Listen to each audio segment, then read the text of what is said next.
Hi, and welcome to Season 2 of the Team Deakins Podcast, a collection of informal conversations between Roger and James Deakins and a guest. We never know where the conversation will take us, so listen in and see where it goes. This episode is sponsored by Aperture and its new Storm XT52, the industry's most powerful LED point source light. Brighter than a 6K HMI and powered by Aperture's revolutionary Blair light engine, the Storm XT52 is both a tunable white light and also the brightest ever adjustable color LED. Storm XT52, unrivaled output, only from Aperture. Today, we're speaking with an actor and director. Her credits as an actor include Schindler's List, Junebug, and Mad Men. She's directed the film Don't Let's Go to the Dogs Tonight, which is one of our favorite films this year. We're pleased to welcome Embeth Davidtz. Embeth, thank you for doing this. Yeah, welcome. Gosh, thank you for having me. It's a treat to be with you both. We'd love to start with our question, which is, how did you get to where you are today? Is this something that you always wanted to do as a child, or did you have no concept of this being possible and find it later? How did you do it? Absolutely no concept. None whatsoever. I think I was born in the States, and then we moved to South Africa when I was 8. And I think in my child mind that ended up on a dusty continent in sort of poverty, not unlike the house of the movie, and I think it's why the story resonated with me so much, is that all I could think of in my mind's eye was remembering sort of America and thinking of glamour and thinking of anything to get me out of there, because it was not easy years living in South Africa, not in my sort of family and not in the country at the time. So the obvious thing, I loved story though. And so being stuck out on a farm with no television, I read a lot. And so I didn't have the benefit. I've listened to other amazing directors on your show talk about, they had little cameras and Spielberg started with his little camera. None of that. My dad took photographs and he painted. So I had the idea of the visual, but most of all, I was watching. I was looking at the world and I was reading just to pass the time on this hot, dusty farm where I felt stuck as a kid. And so then, because I was born in America, the thought was, apartheid was boiling and still sitting there. It hadn't changed the government. And I thought, I've got to get out. And so I'm going to go to Hollywood. I'm going to become an actor. I studied acting and literature at university. I'm going to go do this. And so then I came to America and went the way of the actor, which was, I worked on a Sam Raimi film. That was sort of the first thing I did. And it was funny, actually. I took myself very seriously on that. I thought on that silly spoof of his I was playing it very earnestly. And I think that's where the comedy came from, was that I was the only person not in on the joke. Just to go back a bit, you did a lot of theatre in South Africa. Is that what gave you a head up to come to America? Yes, for sure. And I think the theatre as a base of what I did as an actor, and again, the love of the storytelling and the love of drama, right? The love of the unfolding of a story. Theatre gives you an amazing base for that. And I learned a lot. And that sort of filled me with sort of hunger of telling stories. And I discovered movies. I can't say that I'm a cinephile. I'm sort of embarrassed. And I feel like an imposter in a way, because I wasn't that person who studied film and knew film. I just would love a film. I'd see films and love films. I remember seeing Dr. Zhivago when I was 11. We were taken on a school trip and just feeling like my head exploded. And I didn't even really know why. I think it was transportive, and it was the visual, and it was just the epicness of it. And I think all my little sort of imaginary workings in me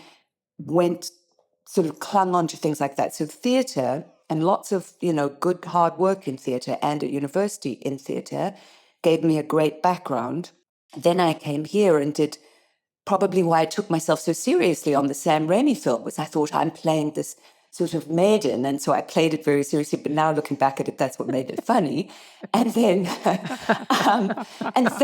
from that, we went into then I did a little movie of the week, and Spielberg saw that, which I think when he first called my agents, they also thought someone was playing a trick on them, so they didn't call back. Spielberg saw this movie of the week and wants to meet Embeth. Yeah. And then that ended up being Schindler's List, which was really an amazing turn of events. You sort of think you start out on the dusty little road of your little origins, and then these things happen in your life that take you down a path. And so that was an incredible chapter in my life. And really, what I didn't realize at the time, at the beginning of that sort of career as an actor in cinema, is that probably I was watching and learning more than I knew I was, without ever doing the formal training that most directors would do. So I think I was watching Stephen a lot and seeing what he was doing with actors, what Janusz was doing with the camera, not at all about lighting, So Roger, can't say I studied what you did and went, I'm going to do what Roger did. But I knew what would move me, and I knew what would have an effect. And then I'd look at it afterwards, after it was edited, and be astonished at what he picked and go, gosh, it's interesting he chose that, because I remember that take versus this take. And then, I got to work with amazing directors. I got to work with Robert Altman, not on one of his great films, but a wonderful experience on The Gingerbread Man was watching what Bob did with cameras, and always cameras moving, not knowing again that I guess I was absorbing sort of a bit of a sponge, or sort of appropriating what I was seeing. And at the same time, and this is what a lot of people say to me, is, well, you really buggered up your acting career. What were you thinking? Why did you disappear? Or I think I said no to lots of things I probably should have said yes to. And I didn't.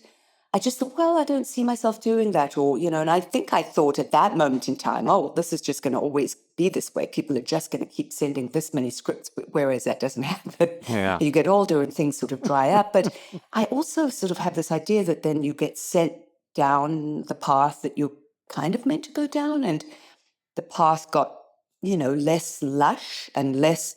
And it became more and more, it became more narrow, and the choices were, okay, well, what shoots in LA? Because now I've got small children and I don't really want to leave them. And I always tried to pick interesting things, but less opportunities, I think, came up. And then there was this spell where there just wasn't much that I was doing. And I really had a moment of reckoning with myself where I said, okay, is this what it's going to amount to? You're not a dummy, and you love story, and what are you going to do? And I remember right around that time seeing other actresses start to it was very new 10 years ago for actresses to get a piece of material and say, I'm going to take this and turn it into something. And I remembered that book, that incredible memoir of Alexandra Fuller's. And so I went back to it in 2017. The rights had been taken up by someone else for a long stretch of time, and they didn't crack it because, as you know, the story, the memoir, is a really long one. It's 23 years of her life, and it's a long. And I have so many drafts on my desktop still of all the iterations of starting with the whole story, then getting smaller. Then which story do you tell, and which part of this is going to be the movie? And so I contacted Alexandra Fuller and said, I just think I know how to tell this story, not to direct it, but to play the part of the mother. That was the thing that initially drove me to it. And I thought, I'm going to find a writer, and I'm going to find a director, and I'm going to find a producer, and I'm going to play the part of Nicola, who's much more colorful and interesting and fantastic in the book. I had to make her a smaller part of the film because I wanted to focus on Bobo, the child's point of view.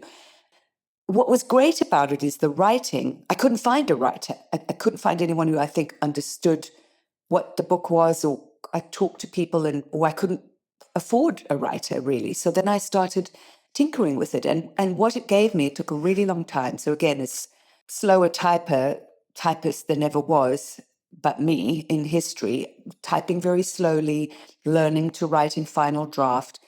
But what it gave me over sort of the 5-year period that I started fiddling with it is it really was my companion. And so I found this friend, sometimes a very frustrating friend, and a friend that baffled me, and a friend that was much cleverer than me. I didn't know how to do it, so I had to go back and back and back. And I spent a lot of time with Alexandra Fuller too, learning much more about Zimbabwe than I'd ever known. And she really was a very tough teacher in that she sort of held my feet to the fire. And she said, you cannot, as a South African, simply, breeze into this and think that you're telling the South African story, because this is not. You as a South African need to separate, which was a big thing. And I had to do a lot of studying around that. But I spent a lot of time with her and just whittled and whittled and whittled down and still tried to keep myself the actor in the foreground, thinking, oh, the Nicola Fuller is the story. And then probably about 2 years before I started shooting it, I said, no one's ever going to be able to watch this with Nicola in the foreground. This has got to be told through the child's point of view. And so then everything changed. And then it was like the bloody sea parted. And it was like I now knew the way into the story. And then I could pull character episodes and then embellish even, expand that moment of the war, which is just a page or two in the book, but really expand it and make it a moment that is suspended between the vote and the outcome of the war, and dramatize some of it, make the father sell the farm out from underneath the mother, and, dramatize certain things and build characters. And so then over this 5-6 year period, I wrote it and then had to find a director. And then I really believe that the long process of writing is the only reason that I was able to direct it, because I couldn't have walked into just being handed the script and known how to tell that story. I think that because I'd gone through every single avenue over and over again and trimmed and shaped and changed and rearranged, I then knew what the story was, and I think I knew what the story was that I wanted to tell. So I met one or two directors over in South Africa, none of whom really understood what it was. And it was my husband who said to me, really honestly, you need to direct this. And then I didn't really want to act in it anymore, because I thought, well, how am I going to direct it and be in it? So the whole thing went full circle. And then I thought, okay, I know it well enough. I certainly know the character well enough. I'm just going to find the right DP. I'm going to find the right editor. I'm going to put all the pieces in place, and somehow miraculously those, including that incredible child, all fell like manna from heaven. And I ended up directing the film. That's how we got here. Did it occur to you, though, as you were writing it and decided to actually feature the girl as the focal point of the story, that you were also making it a little more difficult because it's a child? It's not a full-grown actor that you can say, this is really what I want. Working with a child is different. Did that ever cross? Well, I guess you weren't thinking that you'd direct it while you were writing. I was just thinking this is going to be either okay or it's going to be a disaster, because children, I've been on sets with children. I did this film, Matilda, where Danny DeVito directed, was wonderful with the children. But I wasn't an especially patient person, not with my own children or other people's children. The racket and the chaos and all of that. I just thought, I don't know how I'm going to manage this. But I also knew, once I found that voice of Bobo, the outrageous things she would say and all of her grubbiness. And I think that's also where I remember myself as a child, and I could insert myself into the writing and say out loud the things I used to think, and watch the adults doing outrageous things and remember what I used to think about it. And it was a very parallel society, the South African society, to the Zimbabwean one of the time of the white state, where I saw drunk adults behaving badly, and there were things that we kids were sort of privy to, and it's sort of a world that was open, all went hand in hand with the politics of the time and the whole power dynamics of the time. And so I knew, back to the child thing, that the only way to really capture the voice of her was to do it with a child. You could show it objectively, but it wasn't going to get inside her head the same way.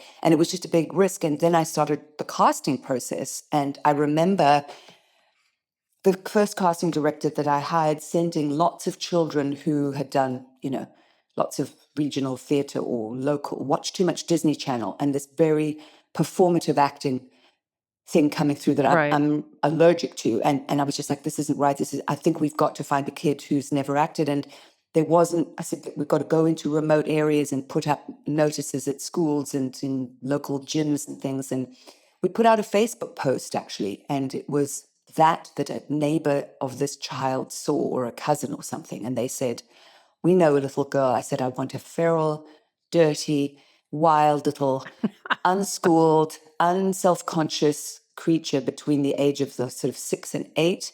And this kid, and the minute I saw her face, I said, my God, that face, because she just is so beautiful and cinematic, and she was missing both the front teeth at the time that I met her, and then one had grown back by the time we started shooting. And I just said, I know that face, and that's the face.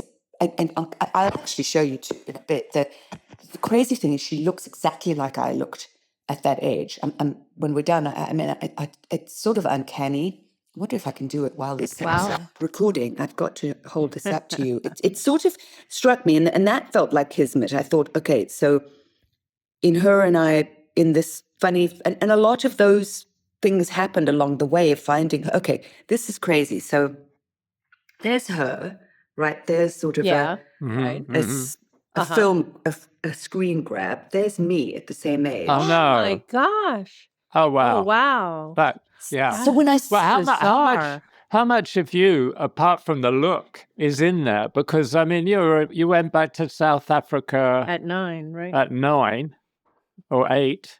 So, I mean, and the world you went into, and it was different than Rhodesia, South Africa. I mean, I've been in both countries in the 70s myself. I shot a documentary in Rhodesia when it was the war was going on.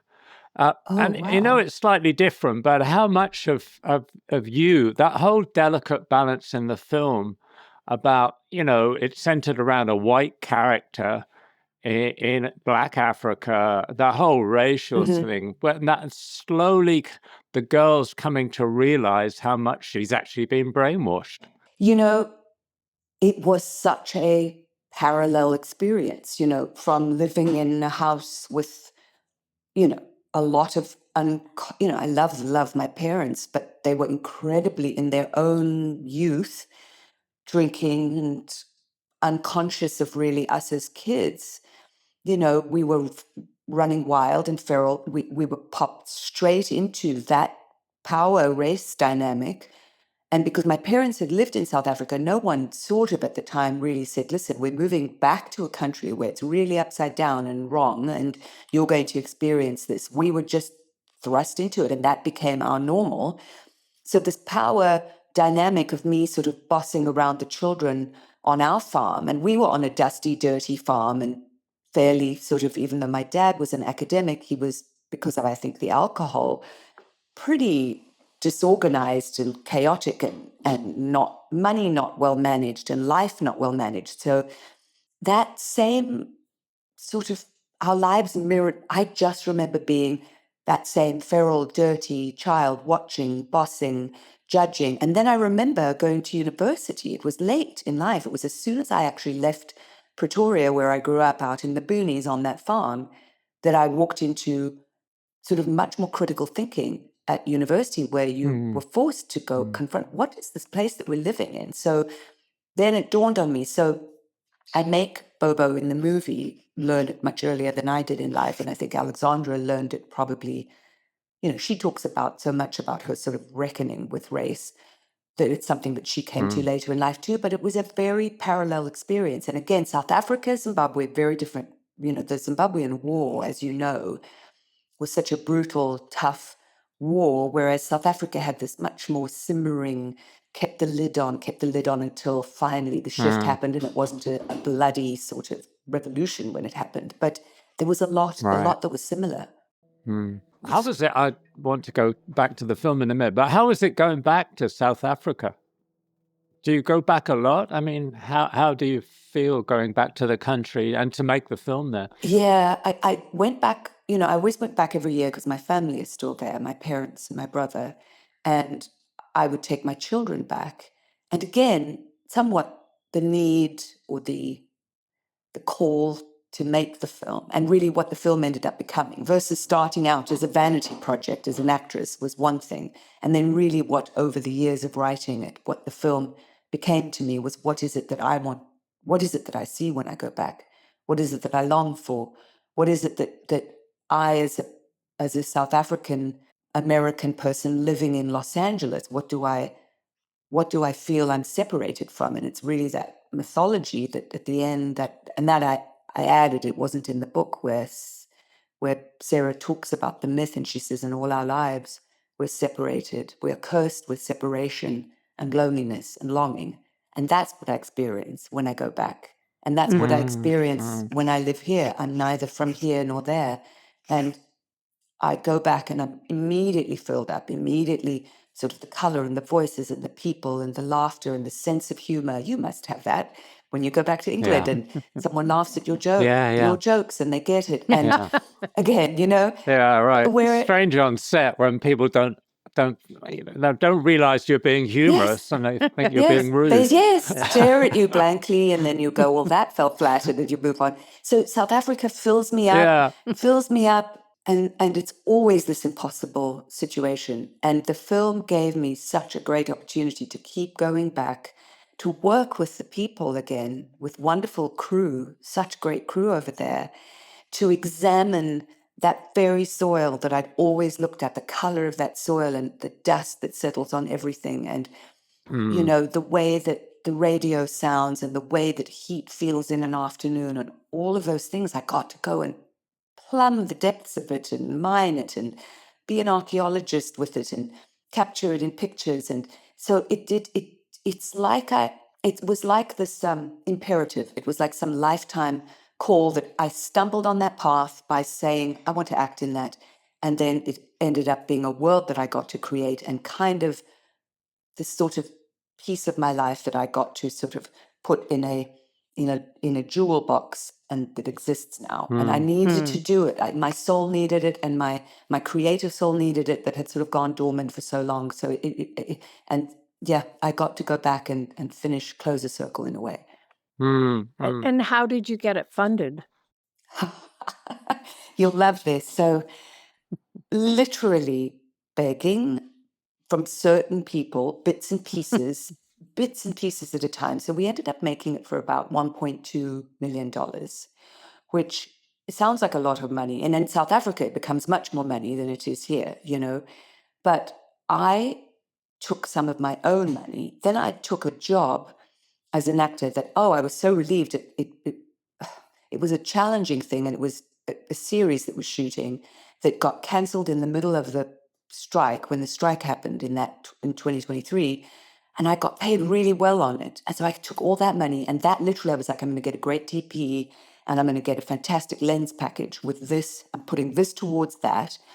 And then I said to my husband, okay, take every birthday and Christmas present that you would ever give me, but from now till the end of our lives, and let's take that amount. And I honestly, poor guy, I did see him blanch when I said that.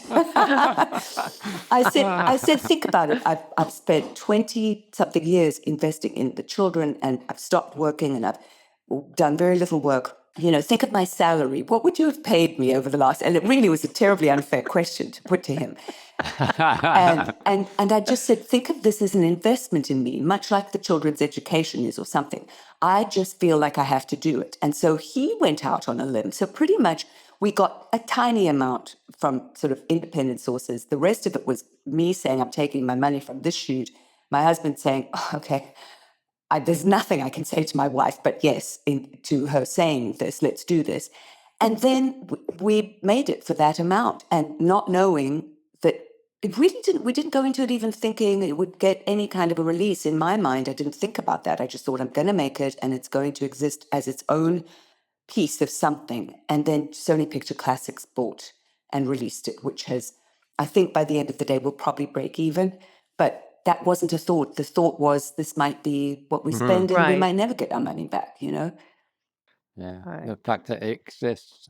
So how did you go about shooting it? You hadn't directed before, and so how much was prep and how much was on the set? How did you? How long was your shooting? Yeah, how did you organize what you shot and how? Listen, again, I can only say that I think all the years of preparing by writing that screenplay, there wasn't a corner, a piece of dust, a thought that I hadn't had about telling of the story. Then you have to find locations. So I found a great DP, Villanelle, who understood.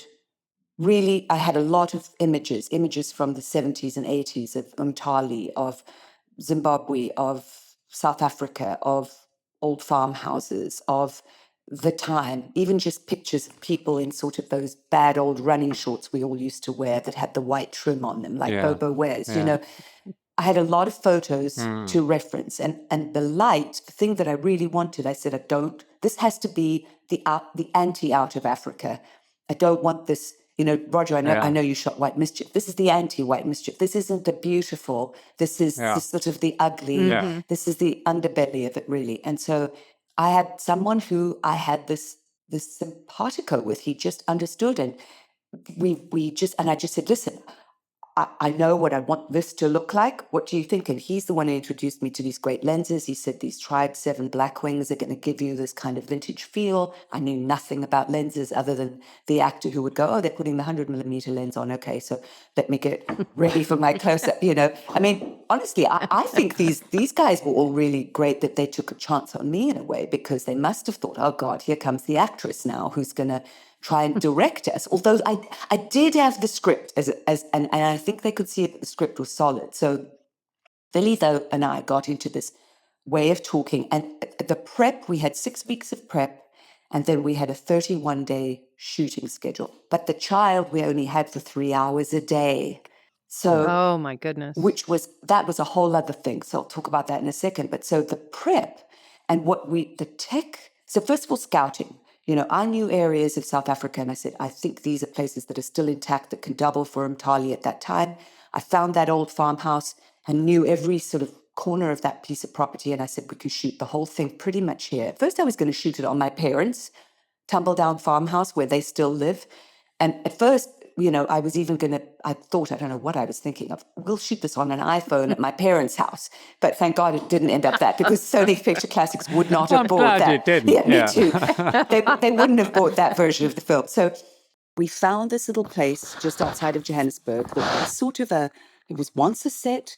I think it was built as a set, but the house worked perfectly and it had land all around it. And I saw, oh, wow, we can shoot.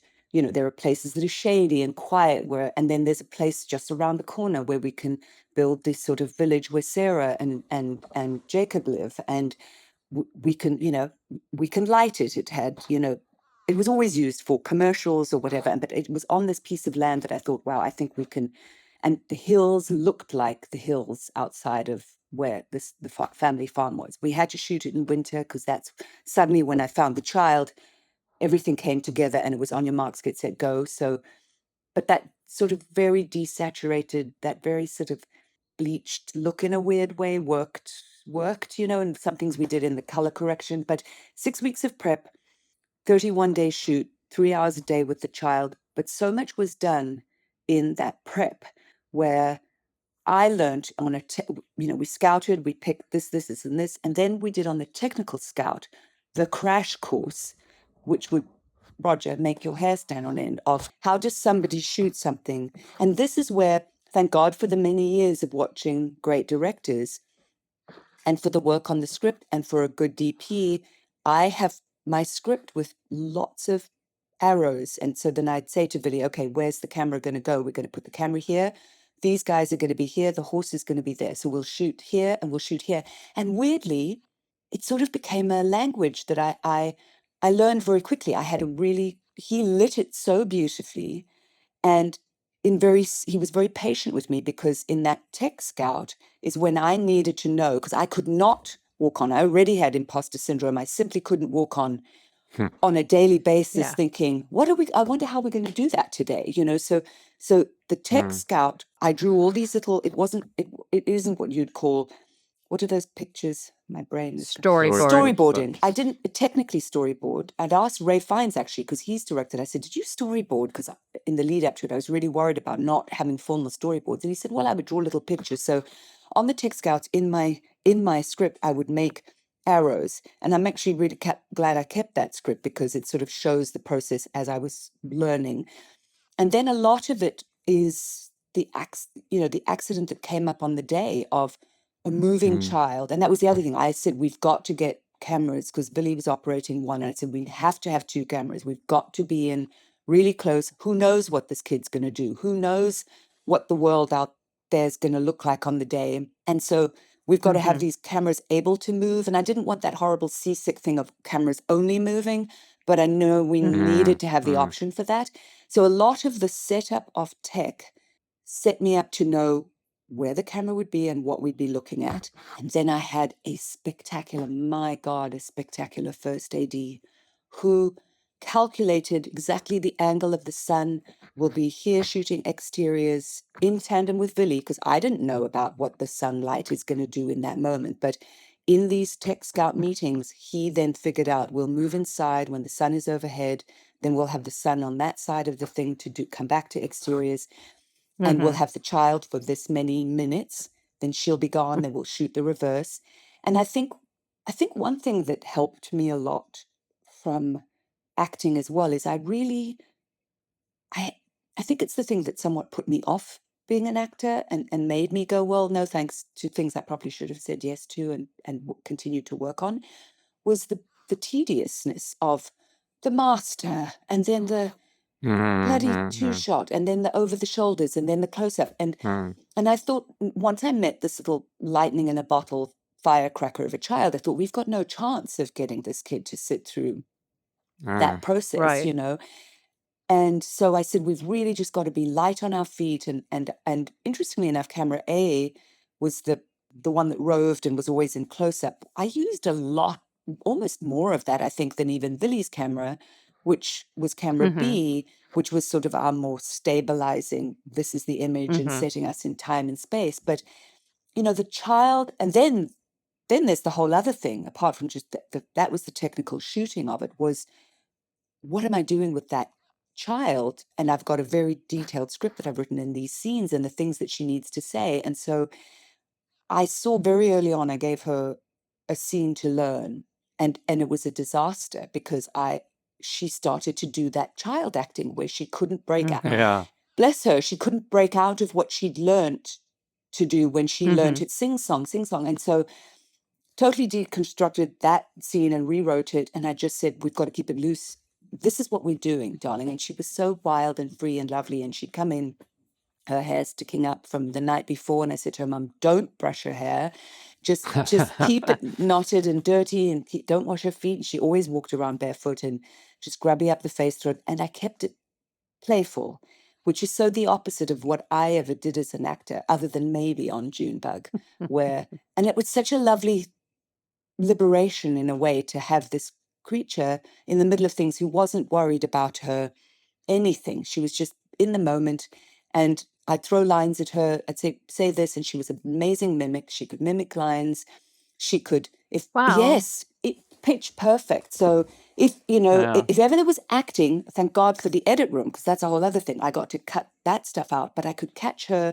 And if I gave her a line and sometimes she'd say it back all mixed up, it was amazing. She'd mess the line up and it would be great. And I could, if you watch it, it's very, very much a patchwork quilt that's stitched together. There's not a lot of long scenes that play out other than ones where she's not speaking. And then I could do a lot of that voiceover stuff.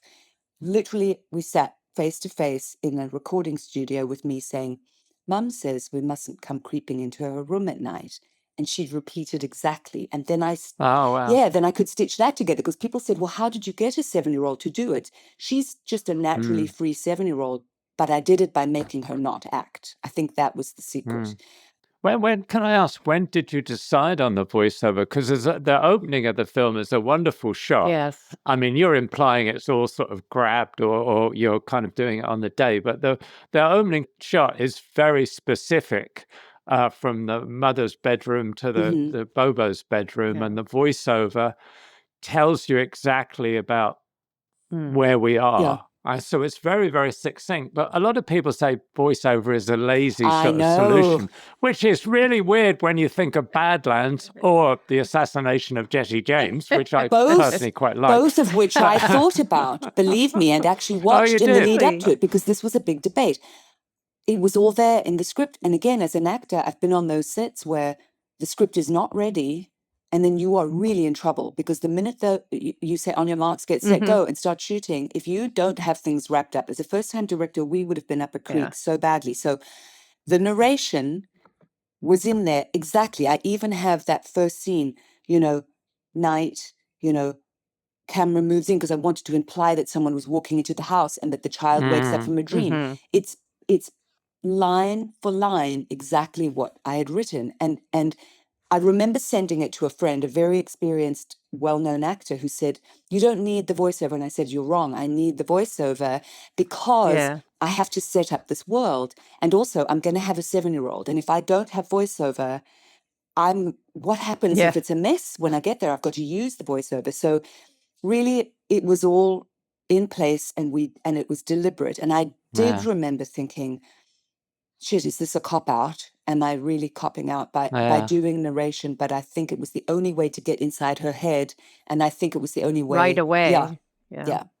Well, I think to the actor's suggestion, I think it would have worked without the voiceover, but there's such a texture and a richness that's added with the voiceover, don't you think? Yeah, and I also think that it brings up the concept of the racism right away, the terrorists. Oh, yeah. Going, what are the terrorists? And you're right in the middle of the story already. Yes, that's true, because I used it as a device to say, well, Mum says we mustn't speak to Africans because you never know if they could be a terrorist. So right away, I've given, because one thing that I didn't want, I can't stand it, when I've had to do it myself and deliver a line that's explaining stuff that's, what exposition is just the worst thing you can give someone. And so if you did it in what someone's expressing, you're then telling it, and it's giving you years of experience and exposition just by virtue of what's coming out of her mouth. So it was a bit of a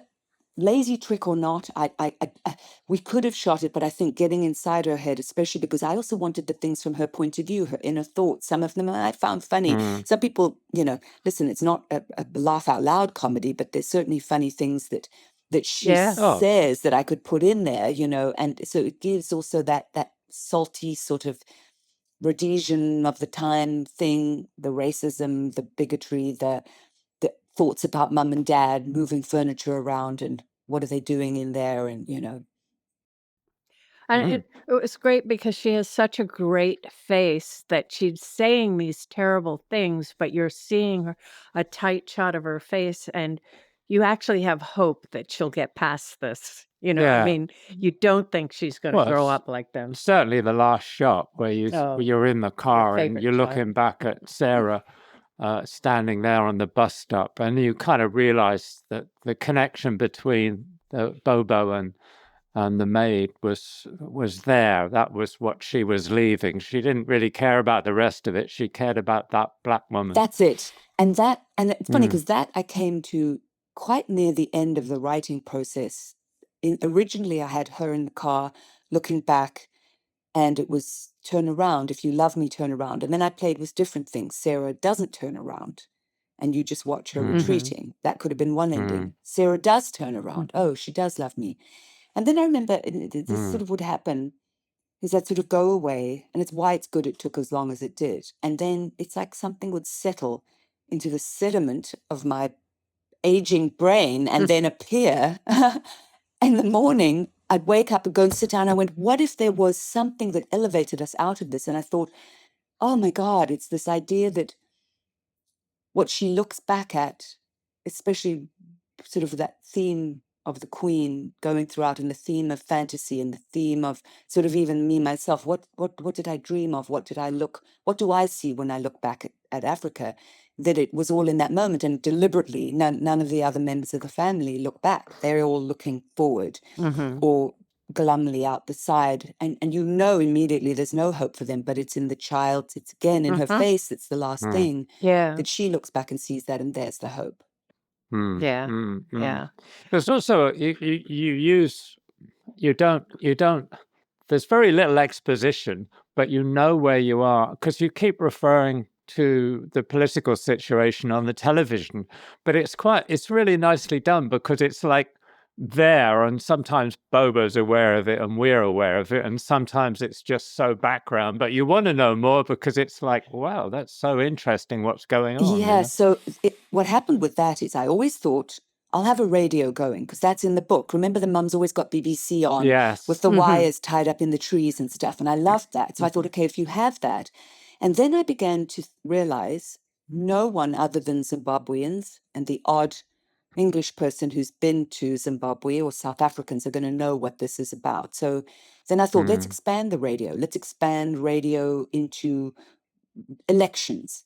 And then I had this thought during the edit. I just thought, because then a couple of American friends saw it and they said, wait, what's going on? And I thought, oh my God, we've got to shoot television inserts. And that was an afterthought. That was something that I shot. Oh, wow. Yeah, I shot it after the fact. And actually, my editor, who I love, said, that's not going to work. And I said, Nick, I'm telling you, we've got to have TVs. So they all went back and they shot, the old buggered TVs from the 70s with the sort of, and a blank thing. And then he was so brilliant with these effects and things. He then inserted this stuff. And I wonder, Roger, if somehow that documentary you shot, because I remember we got footage from, so I know you shot a film on the Chimurenga, didn't you? Didn't you shoot something? They're called Chimurenga. Yeah, we were only in there for a few weeks and we got thrown out because we'd gone in as tourists. Wow. This was like 76, I guess it was. Super risky. Oh my God. Yeah, and we were traveling around. I remember there's terrible things that we were told and that, but the film really couldn't be shown until after the Lancaster House Agreement, and because the people in it would have got targeted. So, but we got thrown out, and then we went to Botswana and filmed the supposed refugee camps in northern Botswana, which was actually where the freedom fighters were kind of training and stuff. So wow. it was very interesting. That's fascinating. Yeah. Well, we Amazing. found footage from the BBC. And when I found out that you had shot this thing, I thought, I wonder if I've got some of Roger's footage in my film. Because we bought, maybe not. We bought these little pieces and then inserted those into the television. And then the TV could become, and the voice of BBC and the voice of, Radio Zimbabwe or Radio Maputo could be in the background because I needed it. And then actually, it almost became a character. This is the amazing thing with editing, that again, the actor in me had never been, oh my God, I loved that so much. I loved the directing and I loved the editing just as much, where then you've got this whole world that you can create and stitch together and inform and make into a character. And then I felt that the war, because I couldn't afford to shoot any war sequences, of course, that was like, that's not an option. So the footage was expensive relative to sort of what other things cost, music and stuff, but it was really important to have. Yeah. Oh, I wouldn't have known it was shot after the fact. I mean, it was kind of flawless how it was integrated, but probably because you were so tight on Bobo and her character, and it worked great. I also think that the set dressing and production design was particularly good because that kind of thing, it's so easy to go too far on. Yeah. Oh, let's make it really grubby and go over the top. But it felt very, very real. Yeah. And again, I just have to take my hat off to the crew that I found over there. This was a young woman, I think, she'd done some set design, but boy, and the shoestring budget, the sniff of an oil rag that she did that on. And that structure was an empty shell and this sort of stripped wallpaper, Really? yes, the ABBA posters, the kitchen. And again, they had to be somewhat sort of like they lived there, but that it was in disrepair and that everything sort of fell apart. But even that pale green of the bathroom taps that was such a thing of the time, and then, That's great. yeah, we had this crazy situation where there were not wild animals, but animals there. And so we'd close up at night, but the monkeys broke in one night in through the roof and sort of ransacked the kitchen. And we had a scene in the kitchen that oh God, this whole kitchen's they pulled things out of, and they ate everything and smashed things on the floor. So it's quickly, let's move on to the porch and shoot that and then move back in. And then, she just did such a great job of, again, referring back to pictures of sort of what were the colors then. And how do we get that sort of feeling of the time? And again, listen, it's the good thing. You can buy that stuff or borrow that stuff for very little. So it worked on the budget, but she had a very, very good eye. It also really showed how different people can live, and people can live with a lot of grime, and that if you're used to cleaning the table all the time, you step back, but that is a way of life, and it really, you really felt. Yeah. I want to ask you, but you actually had quite a big part as the mother. So how did you direct yourself, and how did you manage to do both roles? Especially when you were in a scene with her, too. Because, it's an amazing performance. Oh, thanks. It is an amazing performance. And it really, you're portraying rather nasty character. Yeah. So again, I think the preparation was everything in the writing of it. So I knew who she was. Then when we got there, bless them, they showed up, my producer, on the first day with this thing that I could watch. The little portable one that I could go around with, and the ability for playback. And I was just like, there was no time for playback. And I'm not an actor generally who's ever gone and watched it, but it was different this time. So my focus was always on the child. And then I just remember the most incredibly disconcerting moment where I then had to go get into a scene the first time. And I thought, oh shit, I've been on the outside. Now I've got to go get in front of it. So fortunately, because of the years of studying and talking to Alexandra, really understanding who Nicola was, I had it sort of in my cells well enough. And we shot mostly in sequence, so that by the time we had to get to the stuff where I was really buggered, I was really buggered by the end.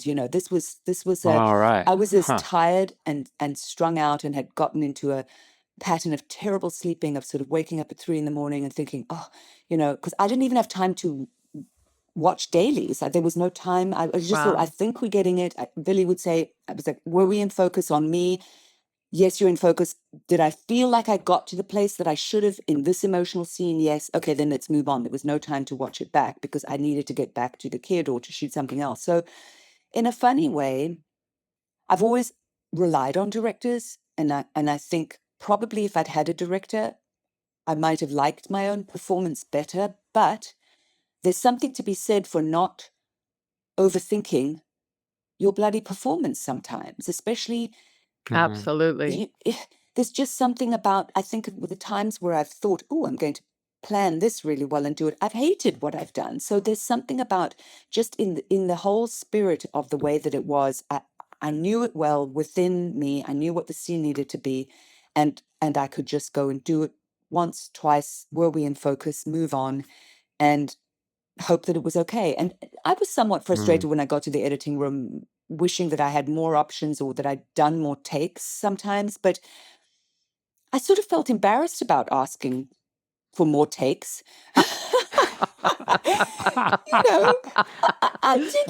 felt embarrassed about the titles on the film as well. It's like, written by whatever. And I thought that people are going to be put off and switch this off before we even start. It's going to be, who's this self-indulgent person? So in a weird way, there was an austerity that I had to apply to myself, because I also had to keep the whole show on the road, that somewhat maybe served me. And I was bloody fighting for my life. I was desperate. Every bloody scene, I felt like I was fighting for my life, and I think it worked for the character.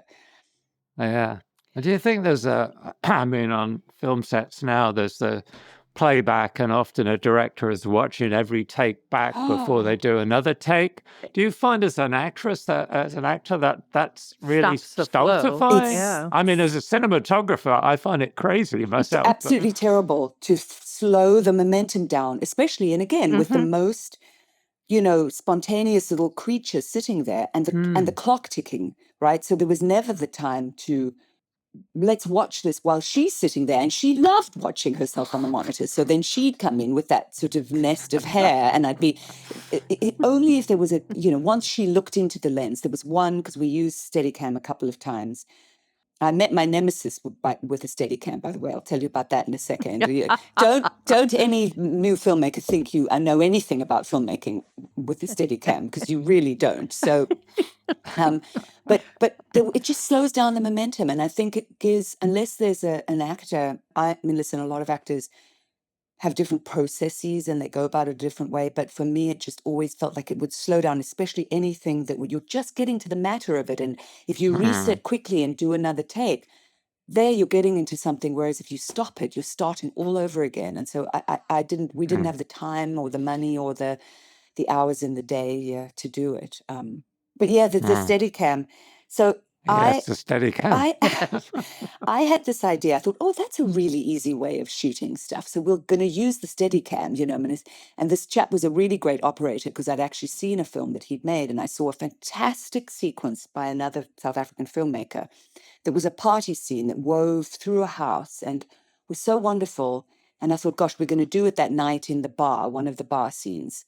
Little knowing or thinking about, well, what are you actually seeing in that frame? And I thought, the kids are going to weave in and they're going to pop a packet of chips and then you're going to go over here and it's going to have this incredible rhythm. We ended up cutting that whole bloody scene up because it just felt flat. And it wasn't the cinematographer's fault. I think it was my fault thinking that I could capture the entire world in one. I think in a more skilled director's hands, maybe you could have done it. But I think in my hands and with the things that I was trying to cover, we needed to go in for coverage. And in the end, thank God for, I don't even know what you call it, but to the layperson's language, it's like on an iPad expanding the fact that we could actually do it with the way that we shot this. We could go in tighter in the edit. And so then that's how I ended up cutting and chopping and putting things together. Right.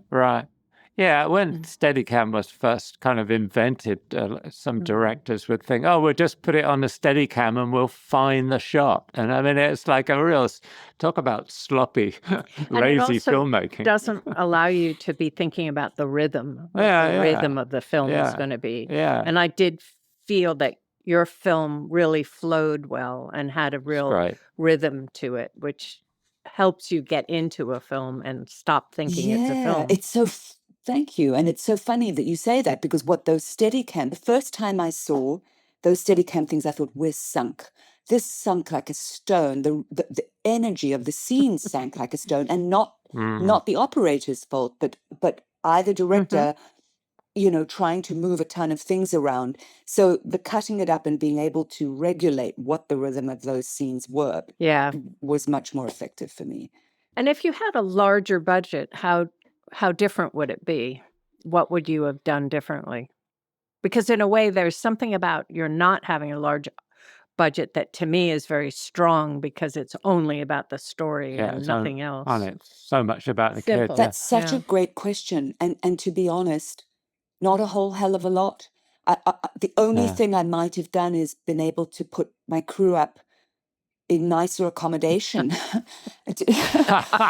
That's very nice of you to say. That's the only thing. We had lovely craft services because food is really important. You know that. I truly, honestly don't think, if I asked my set designer, my art director, she might say, well, come on, Embeth, you could have thrown a bit more our way. Maybe, but look what she pulled off. And I don't think, there was something about it that felt like a play. It felt like a family.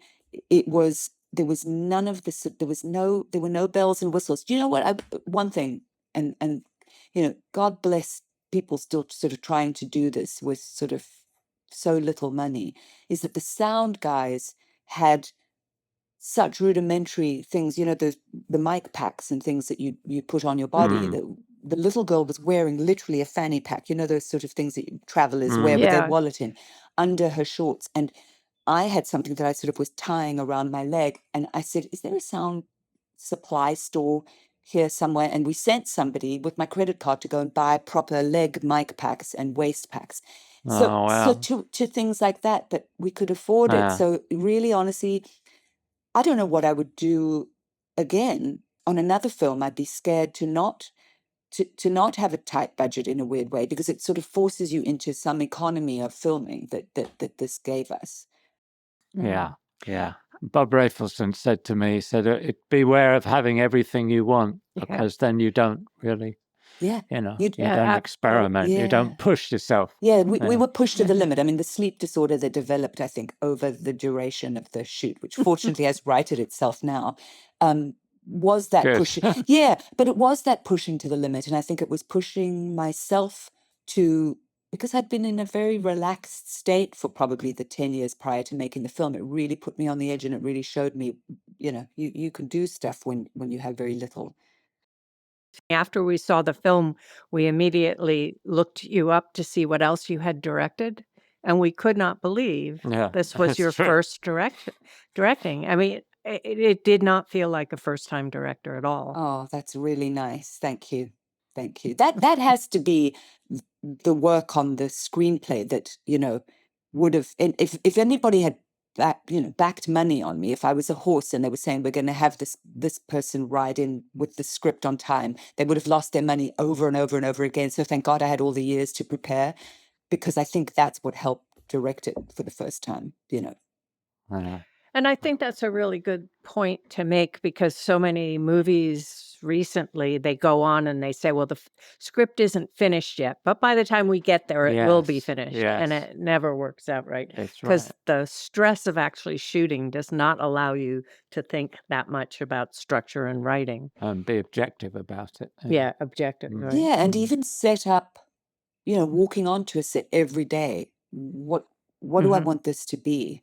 What am I getting out of it? I think if I hadn't really answered those questions before going into it, it would have been almost impossible to pull off, just because of the stresses of, the child's kinetic energy every day, and the dynamics of, honestly, warthogs running past in the background. And God, we literally, one thing, for instance, running out of time. We had that shot when she looks through the mail slot, and I had this idea of how I wanted that to go, and we were running out of time, and we were going to go into some sort of overtime situation. It was very early on in the shoot, and the chap was popping up, and I kept saying to Billy, this isn't right. I want him to sort of materialize out of the dark. And I said, do me a favor. He said, no, we've got it. And I said, no, step back into the dark. The camera's right here through the slot. And I just said, just come out of the darkness and just recede again. And we got it, and we had only one take. Oh my God. And it was like, okay, we got it, cut, wrap for the day, everybody go. So, but that sort of weird duress, I don't know, that we almost couldn't have. Listen, we had the bright light originally, I don't know if you remember from the book, had tattoos on his face. But the tattoos in the heat were peeling off, and you could see it, and we never had time to stick them back on. And so so when we got to it in the edit, I was just like, I can see the outline of these sort of not too expensive tattoos that are on him. So I said, can we scrub it clean? My great editor could do enough special effects. And I said, let's make him have an eye. Let's put a white eye in there and then we drew the scar on, and thank God for that. We could do that in the edit. And then in a strange way, this sort of injured face and this white eye that the child becomes obsessed with. And she says, did you see his eye? And I think that we all could do after the fact in voiceover, right? So you could make up for it. Yeah. Did you ever think about changing the title? I mean, yes. we related to it because it was the book, and also relate to the Gone to the Dogs as an English expression. But I mean, in America, I don't think it's used or known. Gone to the Dogs. It's not, and I've had to explain that title over and over. And I had, and I had somebody. I just said, when something falls apart, let's go to the dogs. For mother will be there, and of course that's the mother's collapses. I've explained it over and over again, and I think for commerciability, commercial value, possibly, but those who loved the book, who were also who I had in mind when I was making it, I thought if we could have called it Don't Let's Go, meaning Don't Let's Leave. But yes, the film is such a tiny little film in the world of I watched the awards race, and people have been saying, well, where are you guys? People don't even know about you. And I think, would that have been different if the title had been shorter? I don't know. I think we had to keep the title. Yeah, I agree. But I'm just thinking about Junebug, which we were also in, which was I mean, such a sort of. I mean, it was a lovely film, but the title was good as well. The title was great. If I'd had a one word, even if I don't know. I thought about it, and I didn't think about it long enough. But I think the book was a New York Times bestseller. So then I sort of latched onto that, and I thought, oh, the book was going to get the title of the book will get the film scene. But yeah. Well, you wouldn't change the title of Moby Dick either, will you? I mean, so No. it's fair enough, isn't it? Really. Yeah. So you liken. I want to ask you. You liken the film business as a train moving very fast, and you get off, and it's very hard to get back on again. That's a really great metaphor. I feel like that as a cinematographer as well. It's like, did you feel in your career a kind of pressure just to do anything that you were asked to do? Or, I mean, it's a hard kind of it's a hard business to navigate if you really care about what you do, isn't it? It is. And I think, honestly, people say, well, what would you say to your younger self if you went back? I certainly think that I would have said yes to more things and not thought. Sometimes I think, well, who did I think I was going, I'm not going to do that or this. Do you know what I mean? I think there's sort of it's not an arrogance in youth, but it's a just not knowing in youth, right? So, and there was so much available to us 30 years ago in this business. Who knew that the business was going to become that? And who knew that as I sort of got older and as you become not the one new thing on the block, that the amount of offers won't come to you. But yet at the same time, I think stupidly I said no a lot, and then wisely I said no a lot. Because certainly, I saw an interview with Sean Penn recently where he said he's never regretted saying no, but he has regretted saying yes to certain film parts, Yeah. And I think I have regretted saying no. There were some things sort of back in the 90s that I should have said yes to that would have kept me a little bit on the train instead of really getting off the train and then getting back on it again. But there was something keeping me from wanting to do certain things. And I think, I almost had to, the way I look at it now is that I almost had to do that, get off the train. I made a friend laugh so hard the other day when I said, I'm off the train. Now I'm running. I've lost a shoe. My hair's sticking up. And I'm saying, wait for me. I'm trying desperately to catch the train. But the weird thing is that had I not stepped off the train, I wouldn't have made this. Right. I was going to ask, looking back, did you regret not turning to directing earlier, or was it just this one occasion that it just happened that all the things kind of came together at one point? I think all the things came together. I don't regret not doing. I wish I were younger than I am. I wish I was 20 years younger now, just to start, just in terms of work and for lots of reasons. But I don't think I would have been ready to direct anything else had it not been this story. Now I've got another idea that I'm working on that's going to take a long time. I mean, maybe if I got one more, two maybe in me before I'm really too old to do it. But because it takes a long time for me to get to a place where I think I could direct the story. But I don't wish I'd done it earlier, because I think I even needed to go through a lot of the life stuff that I went through in order to tell the story, and in order to have enough distance from South Africa, from childhood, and even suffering. I was sick. I had breast cancer 13 years ago, and it really made me stop in the middle of everything in my life. And it's something about sort of weighing up loss, like really looking at what happens when you've got everything to lose and sort of feeling like you've got nothing to lose anymore. I even felt when I was making the choices on the film of, I'm going to put a kid in the center of this thing. I've got nothing to lose. I'm just going to bloody do it, because that's what's calling me. So I do feel like I want to make another film. It's just whether, I don't know how we'll finance another film. That'll be interesting, because my husband is not going to help me pay for another one. Well, you would think, though, that since you now have an example of the fact that you definitely are a good director, that it should be easier. People have come, actually, things have happened, and various studio and producers and things have approached me. And I think if I can crack this next thing that I'm working on, that probably someone would put up the money. But then that's going to be an interesting thing, because what's it going to be like if someone else is putting up the money and then maybe giving you notes or telling you how to do something, where this was just so free and as feral in its process as the child was, Yeah, it will be different. But I think you still can make a good movie. You just have to do a lot of quick talking. Yeah. But Yeah. so in the meantime, will you go back and do some acting while you write on something else? Again, I would love to, but can you imagine? So imagine if it's a great director, if it's an interesting part, immediately sort of all those sort of feelings start happening for me when I think of sort of watch other actors work, or if those parts came along, if the director came along and said, here, oh my God, yes, in a heartbeat, because I love being an actor and I love acting on a set and I love having a director. If it's something that I don't love and it's just for the sake of, no, and then I'll carry on writing. And because I think that it would be incredibly hard to go and be on something that I just did because I should, and I should keep an oar in.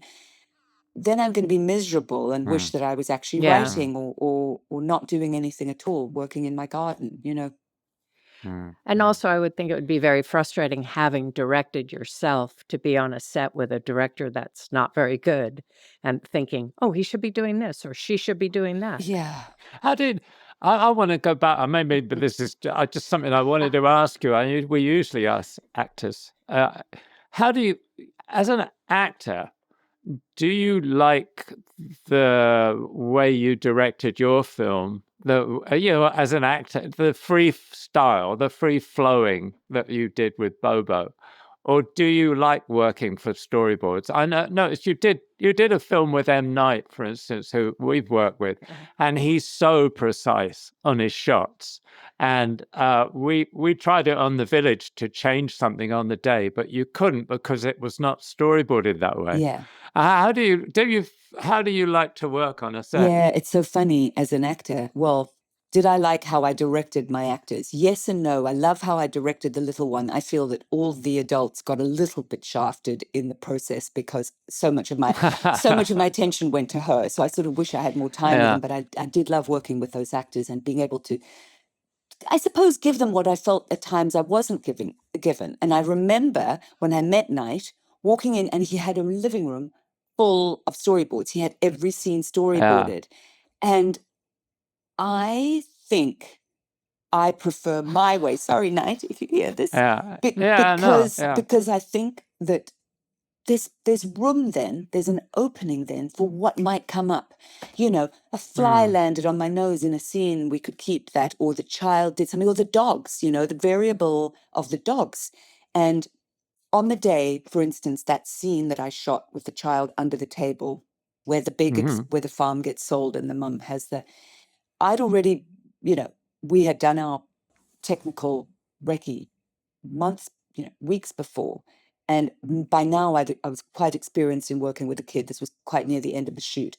And I thought, we've got to move that whole, I walked on that day and I said, we're not doing it where she's at the fireplace and she runs up. I said, we're starting her under the table, bring all that play stuff, make a fort. Let's make a fort under the table, bring that stuff in, and then we can pop her in there and the dog is in there.